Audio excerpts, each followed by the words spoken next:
Make sure you guys smash that subscribe button if you guys are fans of the content being posted onto this channel to always be in the loop with more content similar to this, and be sure to hit the video up with a like if you're enjoying the content. And with that being said, let's begin. Ladies and gentlemen, the long anticipated wait for Resident Evil 8 is finally over. Resident Evil 8 Village is now finally confirmed to be released in 2021, and right now we're going to be doing an analytical breakdown on the Resident Evil 8 trailer and taking a look at what the Sony press conference release had to showcase involving Capcom's new title. So without wasting any more time, right from the beginning we get to observe how our character is walking through a very dark and very secluded forest in the middle of the night. Of course, it's snowing, and the rumors are in fact true on almost every single thing we've gotten from the release of Dusk Golem, in indicating that we are going to be traveling within the forest at night,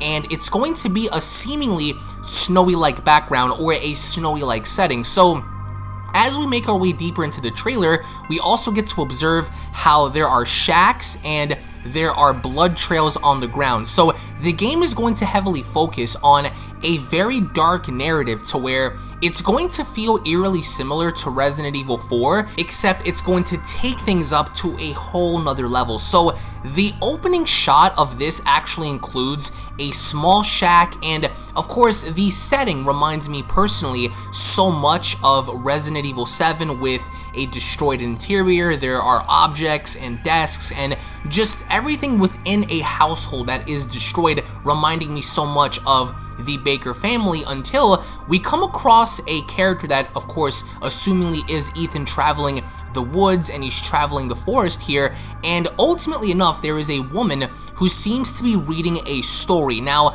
I'm only going to assume that this is going to be Mia, and she is going to be reading this story to her baby. Now, of course, the rumors of Mia and Ethan having a baby is in fact true, because at some given point in the trailer we are going to see a child. However, during this portion of the trailer, we observe a hand, which is assumingly going to be Ethan's hand, and he quickly tries to reveal himself until he is shot by an old man.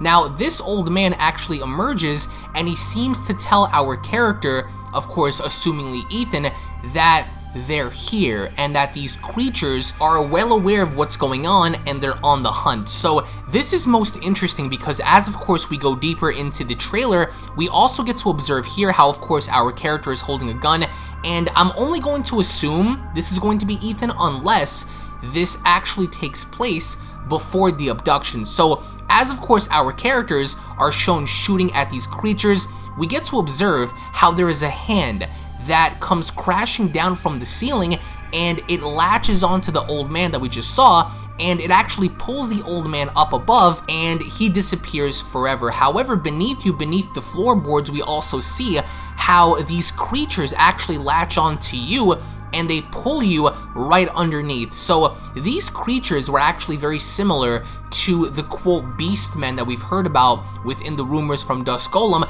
So of course, as we make our way deeper into the game, very reminiscent of Resident Evil 7. Of course, here we have cult-like symbolism, of course, that we've heard about in previous rumors. So of course the rumors now are absolutely true. Now here we have a statue of a woman holding a sword and shield. Of course, if you look in the background, there is a village there eerily similar to that of Resident Evil. Of course, here once again we have more cult-like symbols on the ground, so there's going to be a lot of occultism. But here we see the infamous castle that you're supposed to be making your way in, and around the surrounding settings it looks like there's a graveyard per se. Now here once again we have two objects that seem to be embedded in the door, so I'm only going to assume here that this is going to be something to where you're going to have to require an object to put within the door. But either way, if you guys pay close attention, it looks like this thing on the door has horns on his head, he has demon wings. But even then, as we make our way deeper within the trailer here, I'm only going to assume that this is going to be Mia and her child, because in the previous rumors and leaks, it was said that Ethan and Mia do have a child. This child is deformed, and we also get to see at a certain point how this rumor actually is true because of what happens involving Chris Redfield. So we have a woman, she's cradling her baby. Now, this is also interesting because once again, heavy Resident Evil 4 vibes here, with of course people having to just do typical gardening with a cathedral in the background, and of course it's a very gloomy, very grim kind of setting. So of course villagers just as we've seen in Resident Evil 4. Now what I really enjoy about this is the setting, the narrative, and everything just seems doom and gloom. It actually reminds me personally of a mixture between Resident Evil 4 and Resident Evil 7. So of course if you guys pay close attention, there are cultist-like symbols all around. Now this is what's going to be interesting, is the fact that these villagers are going to be, or of course some of the enemies are going to actually be very eerily similar to the Ganados. Now this is also interesting in the idea that we have mysterious people in and out. I'm assuming here that this is going to be Emily, the guide that you're going to receive in the village that is going to supposedly help you find your way through, and because she's actually looking for her father. So I'm only going to also assume here that from the beginning this is Emily's father. Now take a look at this. I forgot to show you guys this from the beginning. Now as of course this individual was holding his gun, look at those creatures in the background. They are running, and they actually remind me personally of Lycans from the movie Underworld. So look at those creatures go. You're going to face off against various different enemies that are all going to be different in nature. So as of course we go back, we're only going to assume that this is Emily. She's looking for her dad, and of course some of these villagers are going to be random. I'm only going to also assume here that that's also going to be her dad. I mean, we don't really know what Ethan looks like. This actually could be Ethan. I really doubt that to be the case, but I mean, never say never at this point. So as we make our way deeper into the trailer, we also get to see how there are images and there are certain things portrayed, as of course we get to see here the baby, and we don't really know who this baby is. Again, right here, cult-like symbolism, just as we've seen somewhere over here on the ground. So as you guys can see, all of these cult-like symbols are actually all the same here. So just expect to see that. Now again, I'm also going to assume this is Emily and her dad. Emily is a brand new character, and again right there, the Umbrella logo. So what the heck is going on? Umbrella is back. Blue Umbrella, Neo Umbrella, whatever the case may be, Umbrella is going to be involved in this game. Now again, as we make our way deeper, we have more mysterious characters. This individual here having to showcase blood on his eye and on his head. So assumingly they either fought something or something's about to happen, because they're shown running away. Now again, this could be Ethan. We don't know. We've never seen what Ethan looks like. So this is most interesting. We have cattle mutilation all over the place. We have animals that have been slaughtered, and this trailer is actually going to showcase some interesting things here that is supposed to give off the narrative. Again, cult-like symbolism, satanic-like worship. We have goats. We have, again, another individual that seems to be looming outside. They have these objects on them. We don't really know for sure as to what they are. Now here is something you guys need to pay close attention to, and this is supposed to be the witch that is supposed to be hunting you down throughout the entire game. So if this is supposed to be the witch that is going to be pursuing you and you're going to be hallucinating because of her, expect to confront her several times. However, it is also stated if you want to combat her and you want to fight her, it's not going to be easy because she's like a ghost. She disappears, reappears. We don't know what her deal is, but of course she is going to be an enemy. Now, this is what she looks like. Of course, she looks very creepy, a very creepy old lady. So again, until we find more further information, we're gonna have to wait and see what happens. So of course, buildings are on fire, people are on fire. This is kind of weird here because we're getting, you know, 15th century like kind of symbolism, classical kind of like outlook here. Now we have bugs. This is interesting, bugs. So these hooded figures are also shown here.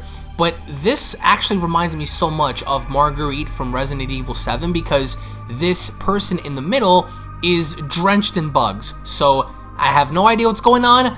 all you guys have to expect is that you're also going to be facing off against said people here. Some of these individuals wearing hoods, some of these individuals just looking like they belong in the Renaissance era. So I'm only also going to assume here that this is going to be the inside of the castle that you are supposed to be making your way towards. So we don't really know who these women are. I'm only also going to assume this is going to be Alex Wesker because that is supposed to be the main enemy. I could be wrong again. Now, come on, you can't sit there and tell me that the inside of this castle doesn't give you Resident Evil 1 Spencer Mansion kind of vibes, you know? So those are the vibes that I'm getting from this. Again, I don't really know if this is Alex Wesker or not. She is supposed to be the main enemy. However, as of course we make our way outside, look at this.